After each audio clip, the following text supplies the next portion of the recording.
유죄냐, 무죄냐, 아니면 벌금이 100만 원 이상이냐, 이하냐. 이재명 대표의 대선 행에 결정적 관문이 될 수도 있는 이른바 사법 리스크가 오늘 중대한 분수령을 맞습니다. 2년 전에 허위사실 유포 발언을 한 혐의로 기소된 선거법 위반 사건 결심 공판이 오늘 오후에 열립니다. 먼저 이재명 대표의 논란이 됐던 발언을 들어보시겠습니다. 뭐 일부에서는 그 산하 직원이고 뭐 해외 출장도 같이 갔는데 어떻게 모를 수 있냐 그러지만 제가 뭐 그 실제로 하위 직원이라서 기억이 안 나고요. 만약에 안 해주면 직무유기 뭐 이런 걸 문제 삼겠다고 협박을 해서 다 해주란 말은 없으니까 조금만 반영해주겠다. 여러분, 이 사건이 기소가 된 것이 지금부터 2년 전입니다. 2022년 9월. 그때 기소가 되고 지금까지 27번에 걸친 공판이 이제 계속돼 왔는데 드디어 오늘 종지부를 찍습니다. 여기서 최대 관심사는 검찰의 구형량입니다. 자, 법조인이신 구자룡 변호사님, 어떻게 예상하십니까? 구형에 대해서는 저도 현직에 계신 분들하고 얘기를 많이 해봤거든요. 네. 근데 공직선거법 위반 사건이 특수성이 있습니다. 벌금 100만 원만 나와도 사실 정치인에겐 사형 선고랑 마찬가지잖아요. 네. 그래서 그 이상의 구형이면 벌금형 구형이랑 징역형 구형이 큰 차이는 없다 그래요. 그래서 네. 굉장히 천차만별해서 일률적인 기준을 얘기하기는 어렵다라고 하는데 네. 그러면 이제 법원의 양형 기준을 한번 볼 필요가 있는데 이거는 네. 가중 영역에 다 들어가 있거든요. 이게 형이 이제 기본적으로 얼마 정도를 선고한다. 근데 네. 죄질이 안 좋으면 가중 영역이 있다 이렇게 하잖아요. 무슨 뜻이죠? 가중 영역이라는 거는 이제 죄질이 안 좋다는 건데 그 이유를 보면은 전파성이 굉장히 높은 경우에 허위 사실을 공표했을 때. 근데 네. 이 방송에서 했잖아요. 네. 또 여러 번 했고. 네. 그러니까 가중 영역에 들어가 있고 그리고 선거가 임박했을 경우에 또 가중 영역으로 봅니다. 네. 그리고 또 내용이 당선과 관련해서 후보자에 대한 굉장히 좀 안 좋은 내용을 감추기 위한 것들일 경우에 또 가중 영역으로 들어가는데 네. 하나만 있어도 가중 영역으로 고려되는 게 한 3가지 이상은 있다고 판단이 돼요. 그렇기 네. 때문에 이거는 징역형 구형을 할 수밖에 없다. 저는 이제 그렇게 생각을 하고 있고 네. 또 가중 영역이기 때문에 적어도 아무리 보수적으로 잡아도 1년 6개월 이상의 구형은 해야 된다 이렇게 생각을 하고 있습니다. 허위사실 유포 혐의 경우에도 징역형을 구형한 선례가 있습니까? 예, 있습니다. 네. 근데 이제 그거에 대해서는 벌금으로 내려가더라도 100만 원 이상이기만 하면은 사실 다 효과는 똑같거든요. 그런데 똑같은 공직선거법 위반으로 부인 김혜경 씨가 이미 이제 구형이 한 번 있었잖아요. 네네. 그때 이제 그러니까 국회의원 부인들하고 밥을 먹었는데 그 돈을 이제 써야지 않아야 될 돈을 썼다 해서 그게 그때 구형이 벌금 300만 원이지 않았습니까? 네, 맞습니다. 네. 그거는 이제 후보자와 후보자 본인이 아닌 경우, 이제 그 가족인 경우, 이제 그 지위를 다 나눠봐요. 그리고 이제 액수, 그리고 관계, 이런 걸 따지기 때문에 네. 그거하고 이거하고는 다릅니다. 후보자 본인이고, TV를 통해가지고 했고, 이런 부분들에서 이제 많이 벌어집니다. 네. 자, 강성필 위원장님. 네. 이제 검찰은 구형을 하지만 네. 또 피고인 이재명 대표는 이제 최후 진술을 하게 되는데요. 무슨 얘기를 할까요? 보통 이제 범죄 사실을 인정을 하게 되면 네. 아무래도 재판부에게 선처를 구하는 내용을 많이 얘기를 하는데 네. 일단 이재명 대표 같은 경우는 전부 무죄를 주장하고 있기 때문에 지금까지는 그랬죠. 네, 그렇기 때문에 일단 첫 번째로는 검찰의 구형이 본인이 예상했던 것보다 과도한지 네. 아니면 예상했던 건지에 대해서도 좀 중요할 것 같고요. 네. 뭐 이미 많은 2년 동안 공판 도중에 여러 가지 변론을 했겠지만 네. 그럼에도 불구하고 어떤 쟁점 사항에 대해서 어떤 간략하게 좀 짚어주는 그 정도를 얘기하고 어쨌든 이재명 대표의 마지막 최후 변론의 관건은 이분이 이제 정치적인 내용을 조금 넣을 것인지 네. 예를 들어서 뭐 대장동, 백현동, 성남의 부시 이런 굵직굵직한 큰 사건과 비교했을 때 지금 위중교사라든지 아니면 뭐 이런 공직선거법 같은 경우는 그저 사람을 알았냐 몰랐냐 뭐 이런 내용들이기 때문에 네. 이런 거에 대해서 어떤 정치적으로 탄압을 받고 있다는 내용이 있을 수도 있겠다 이렇게 예상을 해봅니다. 그러나 혐의 사실을 인정하고 선처를 호소하는 방식의 최후 진술은 가능성이 제로에 가깝다. 네, 저는 그렇게 생각합니다. 이재명 대표는 김문기 씨와 관련해서는 하위 직원이라고 해서 내가 몰랐다. 뭐 이런 입장을 고수를 한 적이 있습니다. 그러나 국민의힘에서는 이재명 대표의 기억력을 감별하는 시간이 아니지 않느냐? 라면서 대선 후보라면은 사실관계를 확인했어야 한다 이렇게 꼬집고 있습니다. 주진우 의원의 얘기를 들어보시겠습니다. 김문기 씨를 지금 몰랐다고 하는 거는 강력한 부인입니다. 아마 대장동 비리가 커지니까 본인하고 연관성을 부인하기 위한 것이죠. 지금 이재명 대표의 기억력 감별하는 시간이 아니지 않습니까? 그렇죠. 이거는 대선 후보로서의 팩트체크 의무가 있느냐 없느냐가 핵심 쟁점이에요.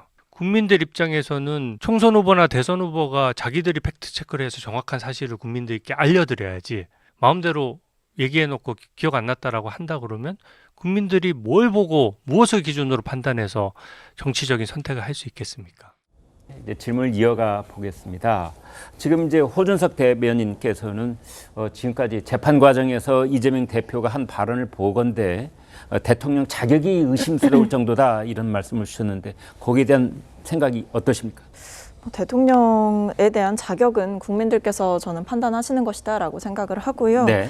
지금 여러 가지 이제 재판 결과에 따라서 뭐 이재명 대표의 입지가 흔들릴 것이다 이런 여러 전망들이 나오고 있기는 합니다만 네. 지금 보면 당에서는 뭐 그렇게 크게 동요하거나 이럴 상황은 아닌 것으로 보입니다. 왜냐하면 일단은 기본적으로 지금 이 재판 과정 가운데에서 충분하게 이제 입장에 대해서 소명을 했고 그리고 여러 이 대표 측 관계자들이 나와서 하는 이야기들의 공통점은 결국에 이것이 그러니까 지금 이 쟁점이 되는 뭐 사실상 허위 사실을 얘기한 것 아니냐 본인 유리하기 위해서 네. 이런 이야기들이 결국 본인의 어떤 주관적인 기억과 인지의 영역인데 이 부분을 가지고 유무죄로 처벌할 수 있는 어떠한 객관적인 근거가 있느냐 사실은 이 개인적인 이 주관의 영역 자체를 가리기조차 사실은 어려운 것 아니냐 이것이야말로 굉장히 좀 정치적인 고발이었고 정치적으로 이제 수사가 이루어졌다 이렇게 보고 있는 입장이 크고요. 네. 위증교사 같은 경우에도 그 내용을 전체적으로 보면 일부 발언만을 볼 게 아니라 전체적인 맥락에서는 신의 성실의 원칙에 따라서 아주 오랜 시간이 지난 일이기 때문에 충분히 그 기억을 되살려서 말씀해 주시면 고맙겠다 정도였던 것이지 어떤 뭐 부적절한 방식으로 인위적인 증언을 강요했다 이렇게 보기는 어렵다. 그래서 지금 보면 결과적으로 법관의 양심을 믿는 수밖에 없다. 법관의 양심에 기대해 보겠다 이런 상황인 것 같습니다. 네, 박 의원님 그런데 이제 지금 말씀하신 것은 대외적으로 이제 얘기할 수 있는 부분이라고 한다면 그렇다고 하더라도 민주당 내부적으로는 어떤 대비가 좀 있어야 되지 않겠습니까?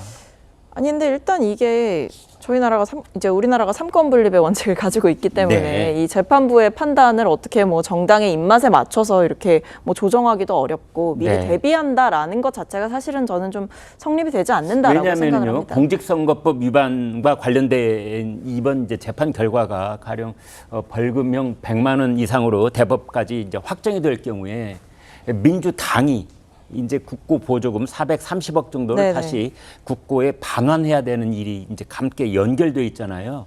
어떻게 보아야 됩니까? 그렇기는 한데 예. 일단은 이제 저도 앞서 말씀드렸듯이 민주당은 어느 정도 좀 자신이 있는 것 같고요. 네. 그러니까 이게 기본적으로 이 개인의 어떤 주관적인 인지의 영역을 가지고 이 유죄냐 무죄냐를 판단하기가 굉장히 어려울 것이다. 그리고 뭐 일각에서 주장하는 것처럼 의도된 그런 거짓말이 아니었다. 이 부분은 충분히 이제 입장을 가져왔기 때문에 어느 정도 자신감이 있는 상태로 재판에 임하고 있는 것 같고 한편으로는 이 돈을 물어내는 문제 현실적으로 이제 고민을 해봤을 때 일단은 당장 지금 유죄 판결이 나온 게 아니지 않습니까? 네. 그리고 1심에서 어떤 판결이 나온다 하더라도 그것이 최종심이 아니기 때문에 최종까지 대법원 판결까지 다퉈볼 여지가 충분히 있고 기회가 있다. 1심의 판결이 그대로 뭐 설령 안 좋게 나온다 하더라도 그게 그대로 가지는 않을 것이다. 이렇게 생각을 할 수 있겠죠. 1심 선고 다음 달에 있을 예정이긴 합니다만 가령 예상했던 것보다 선고량이 사뭇 높게 나올 경우에 당 분위기가 술렁거릴 염려는 없겠습니까? 뭐 당연히 이제 재판 결과에 따라서 여러 가지 해석이나 입장 차가 나올 수는 있습니다. 뭐 예상했던 것보다 많이 나올 수도 있고 네. 아니면 예상했던 대로 깔끔하게 이제 그냥 끝날 수도 있는 상황인데 뭐 그때 가서 좀 지켜봐야 되겠지만 그 부분에 대해서는 아마 당 내에서도 여러 가지 시나리오에 대해서 대비를 하고 있을 것이고 거기에 따라 입장이 나오는 정도 같은 부분도 예를 들면 뭐 아쉬움이 좀 남는 판결이다 이런 식으로 정도는 만약에 좋지 않게 나온다고 한다면 그런 얘기는 할 수 있지 않을까 싶은데요. 자, 네, 하실 말씀이요? 근데 이게 단순 기억의 문제냐라고 하는 것을 법적으로 이제 따져보면 그렇진 않은 게 네. 얘가 예를 들어서 이재명 대표 입장에서 A라는 장소에 간 적이 있습니까 없습니까 그럴 때 간 적이 없습니다라고 하면 이거는 명백하게 사실관계에 대한 진술인 것 같죠. 네. 근데 나중에 이거에 대해서 문제되니까 갔던 기억이 안 났습니다. 이렇게 하면 넘어갈 수 있을까요? 네. 그러니까 단순 기억의 문제가 아닙니다. 그러니까 객관적으로 아까 주진우 의원이 했던 얘기가 딱 맞아요. 이게 만약에 이런 식으로 해서 그냥 유야무야 넘어가면은 앞으로는 총선이나 대선에서 토론이라는 게 의미가 없습니다. 나중에 객관적인 거에 대해서 허위 사실 공표했던 걸 다 기억의 문제로 내가 그거에 대해서는 팩트가 기억이 안 났습니다. 그래서 발언이 그렇게 나갔습니다. 이렇게 될 수 있거든요. 그리고 두 번째로는 그런 걸로 넘어갈 수가 없는 게 이 발언을 방송에서 4번 출연해서 4번 했어요. 네. 첫 번째는 깜빡 실수했다 치지만 나머지 3번에 대해서는 준비된 방송을 준비된 발언을 했던 것이기 때문에 기억의 문제라고 하기에는 이미 이건 사실관계에 대한 문제고 그거에 대한 확인은 2번, 3번, 4번째 방송에서 자기가 검증해서 나왔어야 되거든요. 그래서 지금 이재명 대표의 사건을 딱 보면은 뭐 낚시나 해안가 갔던 거는 뭐 팩트인 것 같다 이러면서 물러나더라도 대면 보고는 절대 아니다 이렇게 이제 하나는 딱 버티고 있는 부분이 있거든요. 여기서 뚫리면은 사실 사실관계에 대한 문제이기 때문에 기억에 대한 문제다라고 했던 방어 논리는 깨질 것으로 생각합니다. 네, 저희가 방송을 하면서 오늘 오후에 있을 검찰의 구형이나 또 이재명 대표의 최후 진술 미리 예단하지는 않겠습니다. 더더군다나 다음 달로 예정되어 있는 공직선거법 1심 선고에 대해서도 미리 앞질러서 갈래를 잡아본다거나 그러지는 않겠습니다만 아무튼 이게 우리 정치사에서 너무 중요한 그런 분수령이 될 것으로 예상이 되기 때문에 시청자 여러분과 그 궁금증의 일단을 일단 엿본다 이렇게 정리를 해보겠습니다.